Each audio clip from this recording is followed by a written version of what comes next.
dia, boa tarde, boa noite, como vocês estão? Sejam todos muito bem-vindos ao meu canal. Meu nome é Neuraci, mas como sempre você pode me chamar de Neura. E hoje nós vamos falar sobre um filme muito pedido por vocês. O nome é Origem dos Guardiões. E antes que vocês já perguntem pra mim nos comentários, meu cabelo tá dourado porque eu passei tinta de parede nele. É uma boa ideia? Não. Será que vai sair? Sinceramente não sei, eu nunca fiz isso. E eu também torço pra que dê tudo certo com o meu cabelo e ele não caia.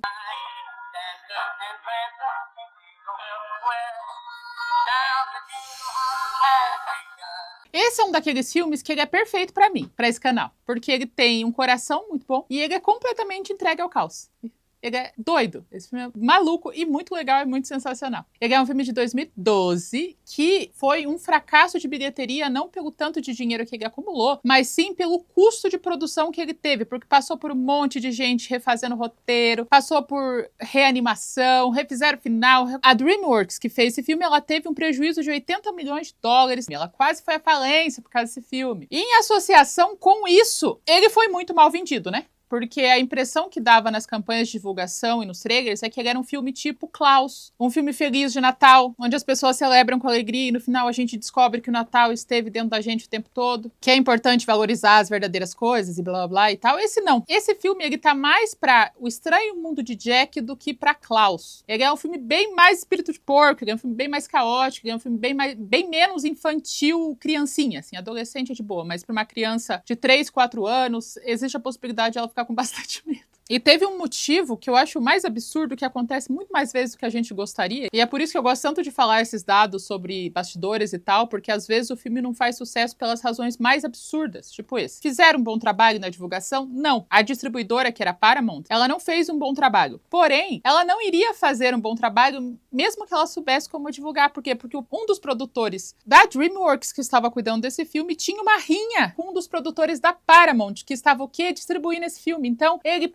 propositalmente não se esforçou muito pro filme falhar mesmo. Você vê, né? Que a gente pensa, nossa, milhões e milhões de dólares sendo gastos com tantas pessoas, eles devem ser muito profissionais. Não, às vezes é birra. Às vezes é birra de dois homens adultos. Inclusive, se você gosta de animações incríveis que foram mal vendidas, eu tenho 2 vídeos aqui no canal pra te indicar, que é Ron Bugado, que é maravilhoso esse desenho, ele tá na Netflix agora, sabe Deus por quanto tempo, e o Paranorman, que é épico, sensacional, maravilhoso, que também está na Netflix, eu espero, tomara. Os dois são incríveis, os dois são filmes que não duvidam da inteligência das crianças ou adolescentes, e por isso eles foram mal vendidos, mal divulgados, mal tudo. Mas vamos ao filme. O filme começa com morte e trauma.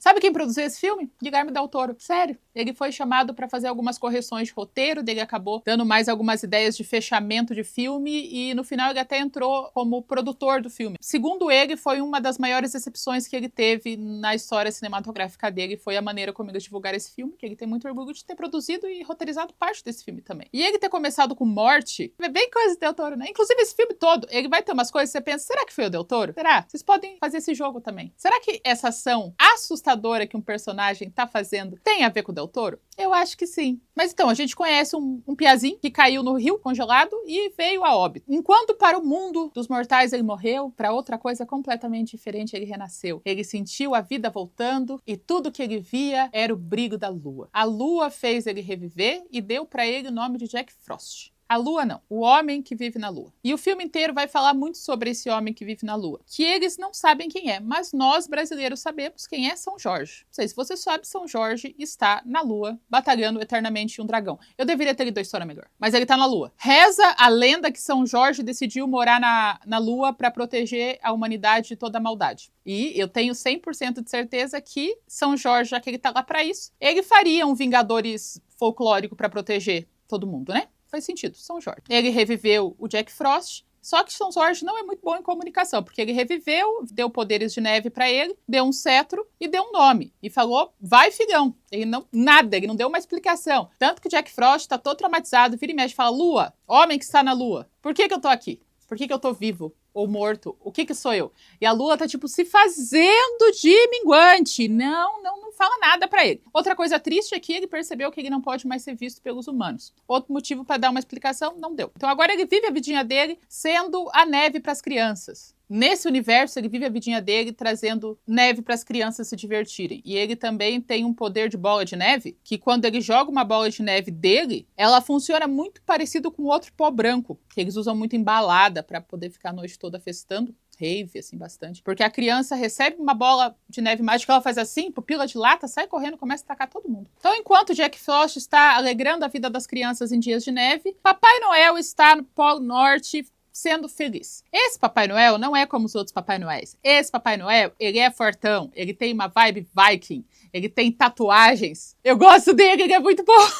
E fora isso, ele tem um exército de Yetis, de abomináveis homens das neves, e eles são todos hipsters, porque todos eles têm aquele coque samurai e uma barbona, assim, ó, e eles são meio alternativos, você vai ver. Eles, é um Papai Noel tatuado com guardiões, funcionários, abomináveis homens das neves que são hipsters. E ele tá todo feliz e faceiro, fazendo brinquedo, ele tem os elfos também. Outra coisa que foi um problema é que em 2010 saiu o meu malvado favorito e a invasão dos Minions na nossa vida aconteceu. Eles também divulgaram muito essas porra desses elfos, como se eles fossem os novos Minions. Mas eles não são. Eles são um alívio cômico muito bom. Inclusive, eu recomendo que você preste atenção sempre que tá acontecendo com os elfos, porque é sempre muito engraçado. Mas a roupa deles é a touca. É a touca com um furo pro braço, assim. É divertido, é criativo, eu gostei. E o Papai Noel tá todo feliz, fazendo brinquedos, ganhando biscoitos, cookies natalinos dos elfos, e ele escuta um aviso. Ele tem um grande globo que mostra um mapa das crianças para saber se elas estão acreditando ou não, porque esse universo vai viver naquela base do se vocês acreditarem a gente existe, se você não acreditar não existe, o que é um problema a longo prazo. O que acontece? Esse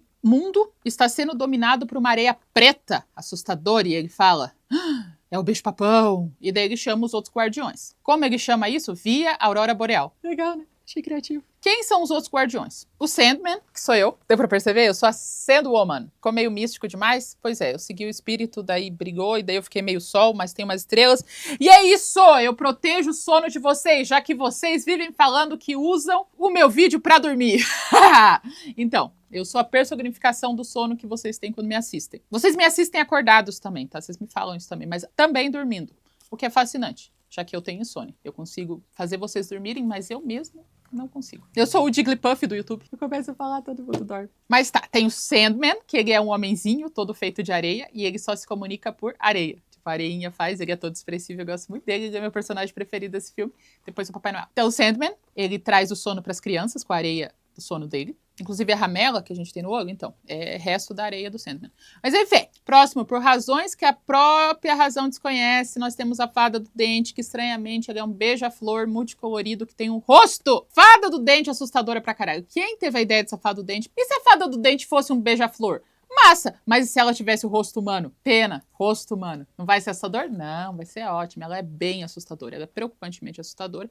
E ela tem várias fadinhas, que eles chamam as fadinhas de dente de leite, que elas têm a mesma configuração da Fada do Dente, só que menor. E elas têm um bico assim, ó, que eu acho que é pra ser o tal do bico do beija-flor, mas ficou uma vibe Aedes aegypti, uma vibe mosquito da dengue. Então eles são fadas do dente com rostos humanos e bicos de mosquito? Aquela coisa do mosquito é bico? Ferrão? Me contem nos comentários. A pontinha do Aedes aegypti é o quê? E por último, o coelho da Páscoa, que ele é bombadão. Bombadão forte. Ele tem 1,87 m, ele é marrento, ele tem armas de destruição australiana, que são bumerangues, e ele é muito, muito briguento, assim, ele é marrentão. Se ele te der um soco, você voa longe. Esses 4 juntos formam os guardiões. Eles têm como objetivo proteger as crianças e manter elas em busca de encantamentos e imaginação. Eles chegam tudo atrasado, o melhor de tudo, eu amo essa cena. E outra coisa boa desse filme são os detalhes. Todos chegam, mas chega o coelho da Páscoa parrudo, forte, mas ele tá segurando um ovinho e um pincelzinho porque ele tá pintando.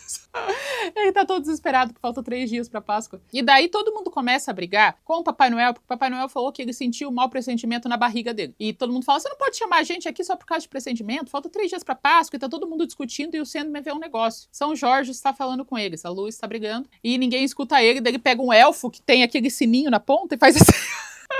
pra todo mundo prestar atenção, e daí eles jogam pra Lua, e ela fala em formato de luz, eu realmente não sei a linguagem da Lua, e eles falam, meu Deus, a Lua está escolhendo um novo guardião, e daí eles ficam citando pra saber quem pode ser. E no final, quem é? Jack Frost. Jack Frost, 300 anos depois que ele foi renascido da morte, agora é o novo guardião, só que alguns não vão muito com a cara dele. Sobretudo o Coelho da Páscoa, que um dia sofreu com um atentado nevístico. Teve uma tempestade de neve numa Páscoa em algum lugar do mundo, onde é inverno na Páscoa. Onde é inverno na Páscoa e eles usam ovos.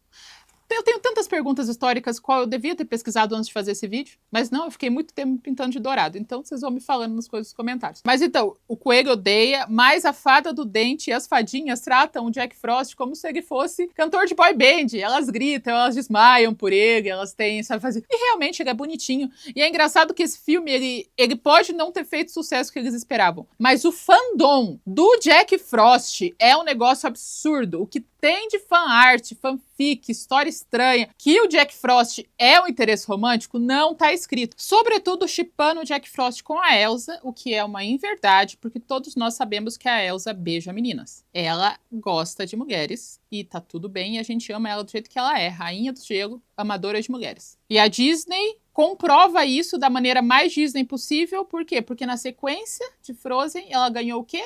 Um blazer e uma calça.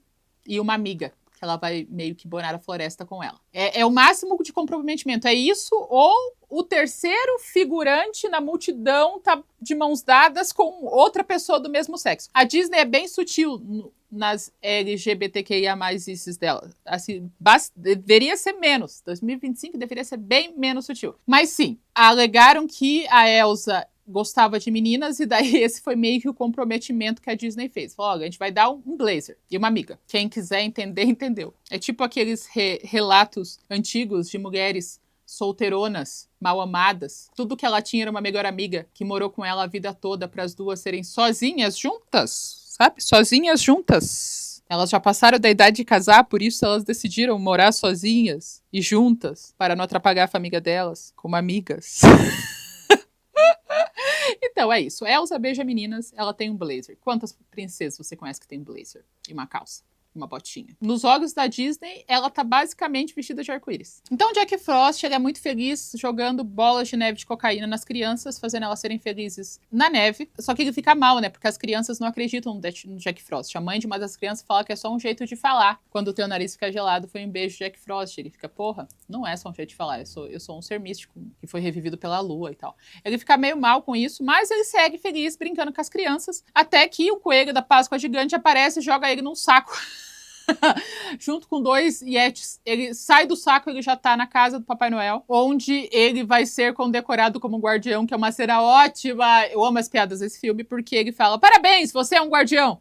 E daí surgem elfos com tochas, uma banda inteira de elfos, os Yetis chegam, um livro cai, a decoração... É um negócio super sagrado, assim, com um livrão, e daí ele fala, eu quero ser guardião, vocês são guardiões, vocês querem responsabilidade, a minha alegria é botar neve em tudo. Ele fala, não, você não tá entendendo, é top ser guardião. Daí ele fala, é mesmo, será que é? Você acha? É top ser guardião? Não, vocês não parecem tão top assim. Papai Noel pega Jack Frost pela nuca e leva ele pro escritório dele pra explicar pra que servem os guardiões. Ele fala que eles guardam o senso de encanto das crianças e que cada guardião tem o seu centro. O seu centro é basicamente o seu propósito de vida. Por que eles fazem isso e por que eles foram escolhidos para ser guardiões.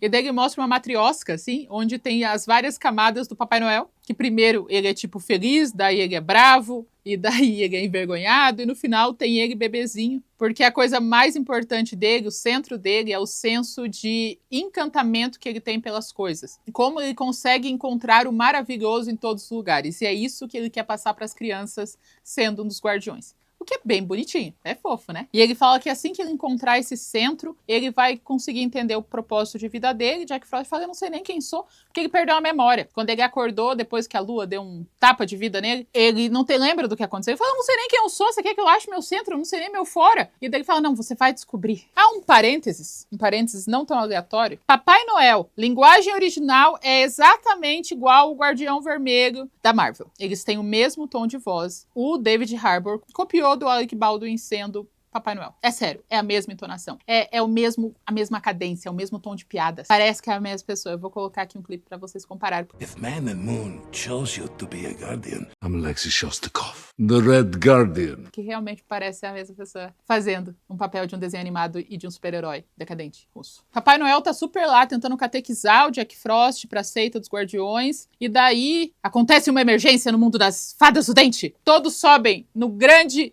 fodão trenó do Papai Noel, que é equivalente ao tamanho dele, as renas tudo fortona, bombada, pra eles irem pro reino das fadas do dente pra ver o que aconteceu. E daí a gente começa a entender que esse filme também é um pesadelo.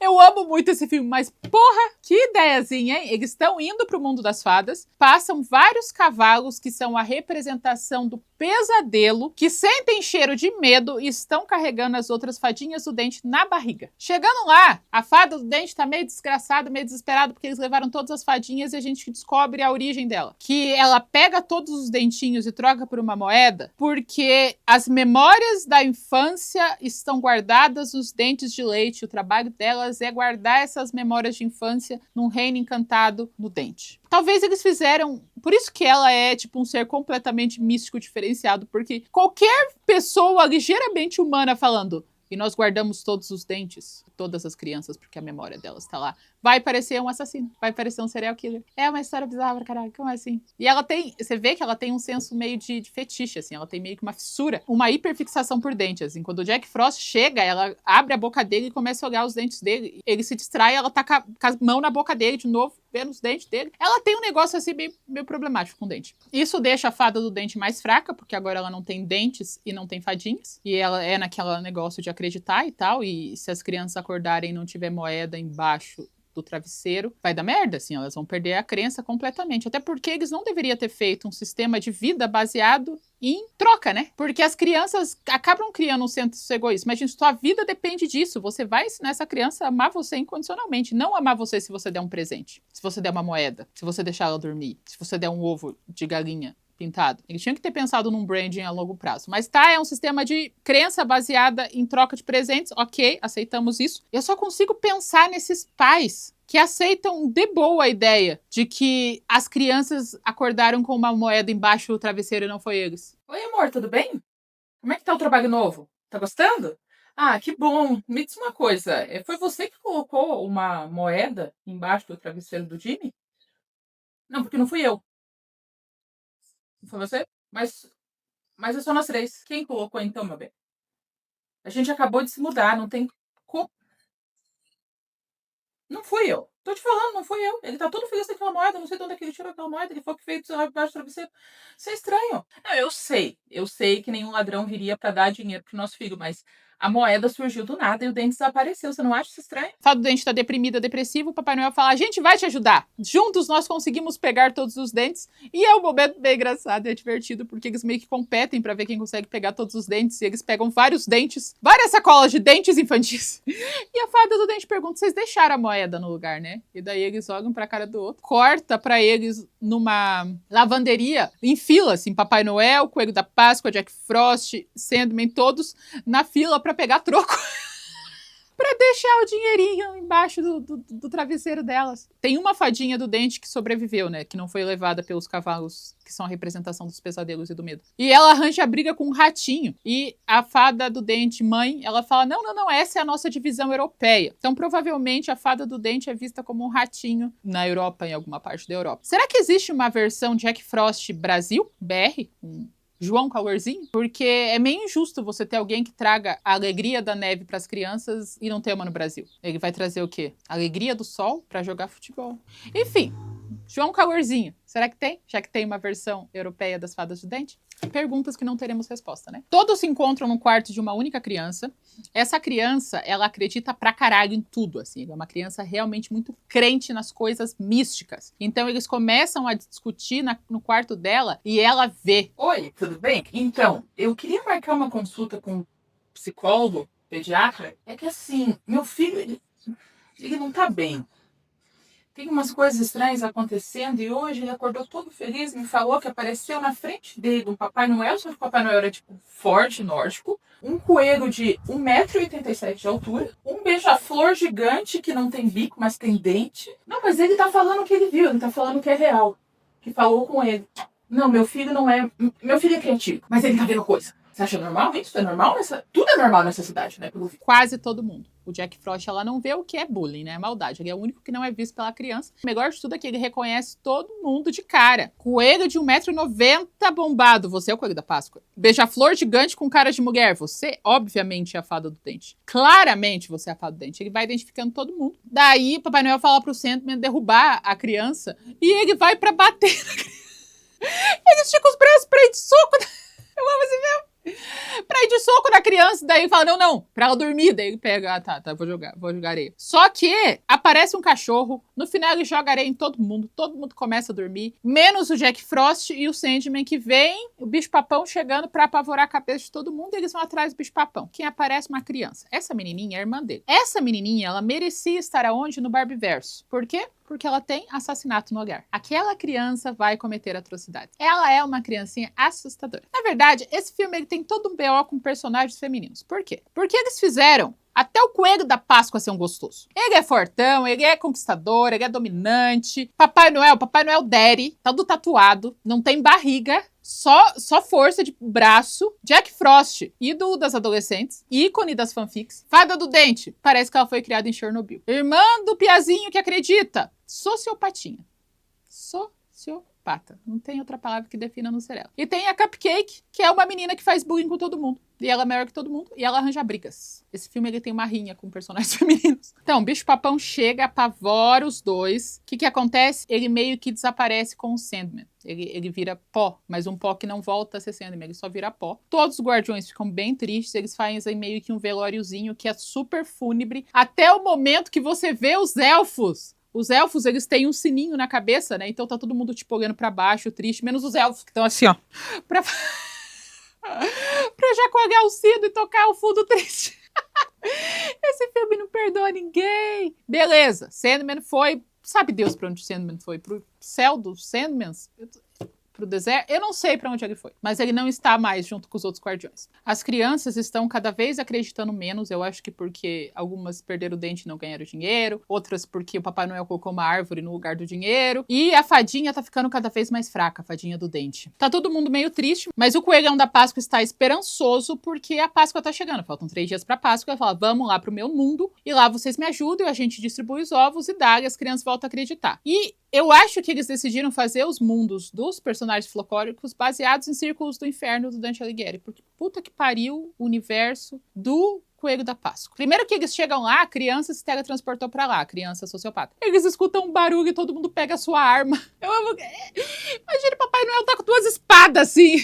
pra atacar quem quer aparecer. E é a criancinha, feliz e faceira. E eles não sabem o que fazer com a criança, porque segundo Papai Noel, eles passam tanto tempo pensando como eles vão dar alegria pra criança, que eles não têm tempo pras crianças. E daí, o Jack Frost mostra, cara, crianças são top, vamos brincar com as crianças. E daí a gente começa a descobrir como que os ovos de Páscoa funcionam nesse universo. E é um cenário de pesadelo. Uma multidão de ovos com pernas aparecem do além. Ovos de galinha com pernas. Eles não têm braço, eles não têm rosto, eles têm apenas pernas. Eles nascem de flores. Os ovos de galinha do universo do Coelho da Páscoa só nascem com pernas dentro de flores. E daí eles correm como se fosse um rebanho de ovos e as flores, outra categoria de flores, solta tinta neles para eles serem coloridos. Eles também se jogam numa água colorida para todos os ovos ficarem coloridos. E daí você vê vários túneis. Então os ovos vão eles mesmos. Eles vão eles mesmos para os seus lugares específicos, com as pernas deles. E o Jack Frost fala, isso é bizarro. E daí tá lá o Coelho da Páscoa abraçado com 3 ovos de perna, falando, não, isso é uma graça, é um encanto. Não é. Ele só tem pernas. E fora que eles vão entrar naquele túnel e ir em direção à morte deles. Porque que caralho você faz com ovo de galinha pintado na Páscoa? Espera crescer os braços? A versão brasileira, onde coelhos botam ovos de chocolate, faz muito mais sentido do que ovos com perna! A criancinha assustadora brinca com os ovinhos de perna a tarde toda até que ela fica cansada e o Jack Frost vai com uma fadinha pra levar ela pra dormir. Quando ele está terminando de embalar a criança, ele escuta uma voz falando: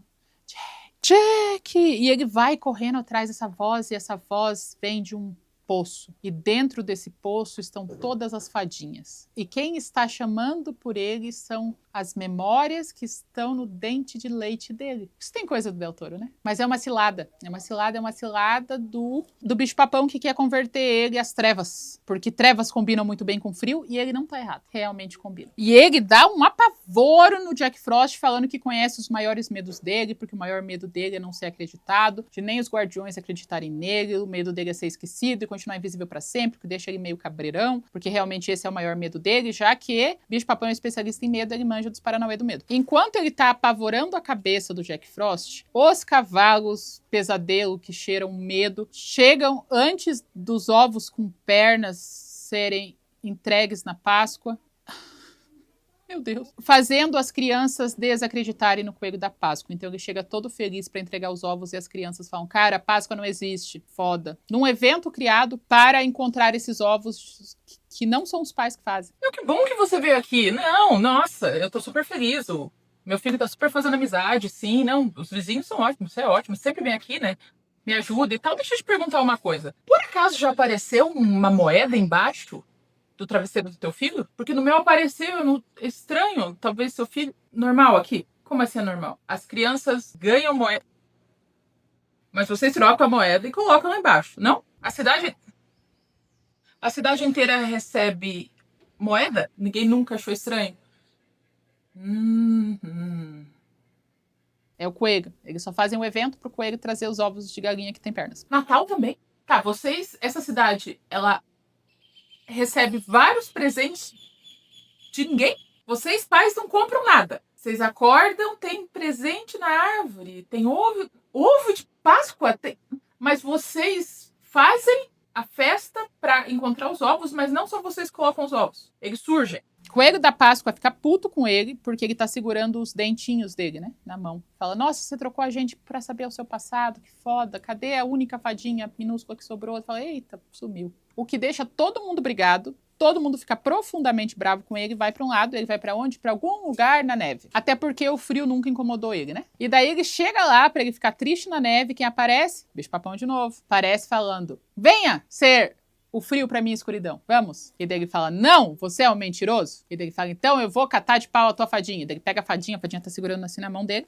E ele fala: se você me der o teu cetro, que ele tem um bastão de neve, eu devolvo a fadinha. Daí ele fala: toma o bastão. Ele joga a fadinha pra Nárnia, assim, ela vai longe e ele quebra o bastão e fala: se você não vai ser minha, meu frio. Pensando agora, meio homoafetivo isso, né? Ele só quer um parzinho pra ele. E se a gente jogar bem, o Jack Frost tem uma vibe de Twink. Enfim, bicho-papão joga o Jack Frost num buraco, onde ele tá com o bastão quebrado, a fadinha tá lá desmaiada, ele tenta acolher ela, mas ele é feito de frio, ela fica com mais frio ainda. Ela se esconde dentro da blusa dele e abre a caixinha dos dentes e ele descobre, enfim, o passado dele. Ele morreu salvando a irmãzinha dele da neve. Por isso a lua escolheu ele, porque ele é e sempre será um guardião das crianças, porque ele guardou a irmã dele em vida. E daí ele fala: cara, esse é meu propósito. Massa! E daí ele consegue usar a força dele mesmo, os poderes dele, pra reatar o bastão e sair voando junto com a única fadinha que sobreviveu. Ele vai correndo pegar as fadinhas, mas as fadinhas não conseguem voar porque ninguém acredita. Tem 6 crianças que acreditam na magia da vida. Criança tudo interesseira, né? Não ganha presente, parou de acreditar. Foda isso. E o bicho-papão tá contando, tipo, ansioso, porque daí só sobrou uma criança. Essa criança é aquela criança que acredita em tudo que vocês falam. Todas as coisas ela acredita. Ela tá tentando convencer as outras crianças que o coelho da Páscoa super existe, mas as crianças estão tendo pesadelos todos os dias e estão perdendo o senso de encantamento delas por motivos tipo de trauma mesmo. Trauma todo dia, pesadelo diferente, elas não estão dando conta. Quando o Jack Frost chega, a criança tá olhando pra um coelho de pelúcia falando, eu sei que você é de verdade, fala comigo, eu preciso que você se manifeste. E o Jack Frost, que ao contrário de São Jorge, o Homem na Lua, ele sabe se comunicar, porque ele faz uma nevinha, assim, num gelinho, na janela, e daí ele faz o desenho de um coelhinho, e o coelhinho ganha vida em formato de gelo. E ele fala, Jack Frost! Daí ele fala, você sabe meu nome? Daí ele fala, sim. Daí ele fala, você tá me ouvindo? Daí ele fala, sim. E daí, nossa, curou 10 anos de criança interior do Jack Frost quando ele foi visto. Às vezes a gente só quer ser visto, mesmo se você for infinito e eterno e dono da neve toda. E tem um platinado ótimo no cabelo. E ele fica muito feliz que a criança viu ele. E ele tipo, você me viu, a gente tem que salvar todo o universo místico que eu tô acreditando. Você tem que acreditar pra caralho, criança. É bastante gente pra você salvar. Os outros guardiões aparecem, tudo capenga, tudo trenó caindo, as renas voando. E o melhor de tudo é que o coelho da Páscoa, ele sofreu muito por as crianças não acreditarem. E ele virou um coelhinho fofinho. Ele decidiu usar o poder que ele ganhava das crianças acreditarem nele com trebolona. Ele trocou a crença das crianças por testosterona. É isso, ele tomava anabolizante, agora que ele não tem o suco, ele ficou fofinho, pequenininho de novo. Bicho-papão chega todo apocalíptico, todo poderoso, apavorando a cabeça de uma das crianças dos guardiões. Essa criança chama outras crianças pra ajudar, pra acreditar, né? Ela chega voando, assim, porque o Jack Frost tá segurando ela pelo cajado. E daí ele aparece na janela e fala, venha, vamos brincar na neve. Amor, a vizinha falou que viu nosso filho flutuando na janela e buscando a filha dela. Eu não tô maluca. A vizinha viu, todo mundo viu, tem um monte de criança. Você não viu? Amor, você precisa prestar atenção nas coisas. Eu quero me mudar. E ele entende que o centro dele, o propósito dele é trazer diversão para as crianças, porque o rolê dele é diversão. E daí ele começa a fazer uma grande batalha de bolas de neve e as crianças começam a acreditar e se divertir. Inclusive, uma bola de neve vai até pro Mauzão, o bicho-papão, que sobe a pupila um pouquinho e daí ele volta ao normal. E como que os guardiões decidem defender as crianças? No pau, no soco, na faca, no chute, na voadora. Tem nada de... Não, ninguém é pacífico. Todo mundo tá pra vingança. Só que bicho-papão tá muito forte, tá muito poderoso e os guardiões são meio fraquinhos, né? Bicho-papão tá todo audacioso e fala, quem vai salvar vocês? E daí uma das crianças fala, eu vou. E outra criança fala, eu vou. E uma terceira criança fala, eu vou tentar. É o que eu posso, eu sou uma criança. E isso faz com que os guardiões ganhem poderes, porque as crianças não estão apenas acreditando, mas defendendo eles. Daí o que acontece? Ele fala, eu sou um pesadelo, eu sempre vou estar com vocês. E a criança fala uma coisa pra gente guardar pra vida. Eu falo, não é que a gente não acredita em você, é que a gente não tem mais medo. E ele se alimenta de medo. E ele vai ficando fraco, muito fraco. E os guardiões fortes, eles terminam de arrebentar a cara do bicho-papão, que começa a ficar com medo, e os cavalos que ele criou para cheirarem medo cheiram ele, e ele acaba sendo perseguido pela própria criação dele. Quem aparece também, de volta? Sandman. Sandman aparece todo em areia dourada, faceiro, feliz, trazendo areia brilhante para todo mundo, e as crianças têm um momento feliz de brincar na neve com seres místicos. É bem bonitinho. Ele aceita ser o guardião, porque agora ele encontrou o centro dele, e ele entendeu o propósito dele. O livrão aparece, e todos aparecem em volta para terminar a colação de grau de guardião dele, e inclusive a porra dos ovos de perna. Todos se reúnem, os elfos, as crianças e os ovos de perna estão lá. A criança que acredita em tudo, acima de tudo, fica triste, porque ela fala, e se eu não acreditar mais em você? E daí ele fala, você vê o vento? Daí ele fala, não, mas você acredita no vento? Ele fala, sim, então eu sou tipo vento, vou estar lá.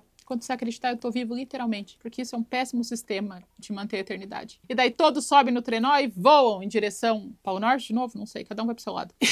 E daí Jack Frost fala a seguinte palavra que não tem o menor sentido. Essa última frase, ela é meio cringe, ele fala assim, meu nome é Jack Frost. Eu sou um guardião, por quê? Porque a lua me falou. E se a lua falar alguma coisa pra você, acredite nela. Eu não acho que a lua seja 100% confiável. A lua me traiu, acreditei.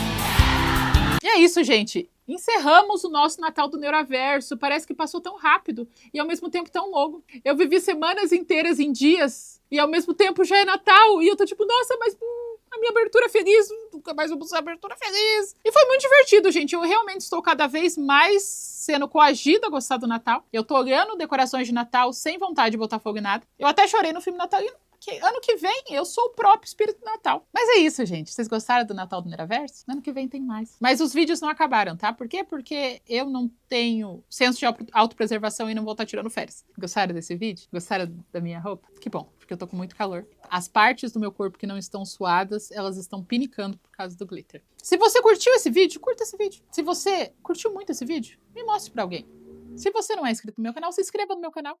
Sabe uma coisa top que eu tenho? Eu vivo esquecendo de falar? Dá uma olhada no meu Instagram, eu tenho Instagram. E a gente tá com quase 10 mil seguidores. Se eu tiver 10 mil seguidores, eu acho que é mais fácil de fechar publi por lá. Então vão lá. @Neura do Neuraverso. Fácil de achar. Me procure no Instagram. Dá uma olhada na minha descrição. Tem grupo no Telegram, tem formulário de indicação de filmes.